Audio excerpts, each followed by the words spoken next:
Okay, working on the Mustang. I've got actually this is a 289, but it's built out of a 1974 302 block. So it's got 302 heads and 302 block. It's got a 260 crank and rods, 4 and 30,000 over pistons. So it's a 289. But I've got a comp cam in it, and you can see I've got HEI distributor and Holley, or not Holley, but Edelbrock carburetor and intake on it. It's going to be a pretty decent running car, not a super 10-second car or anything, but it'll be a nice running car. But one of the problems you run into with something like this is you run into push rod length issues. You take the push rods. When Ford built them, they basically all had the same length push rods, same length rocker arms, same length valves, everything, and you didn't have to do anything except just tighten them right down. That's basically assembly. It was very, very quick. But on something like this, you've got a problem, and the problem is you don't have the right length push rods. All of them the push rods are all the same, but everything else is off a little bit.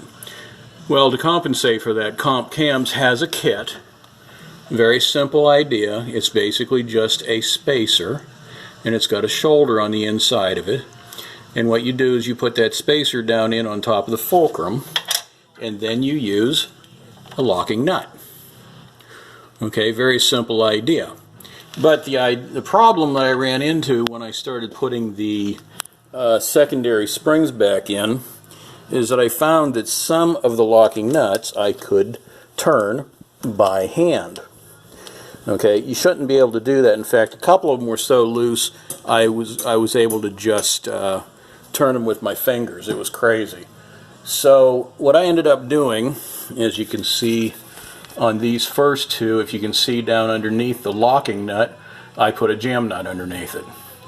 In order to do that, I had to take and make myself a wrench and bend it and grind it down and make it fit down inside underneath everything the way it's supposed to be, and then I was able to jam nut it.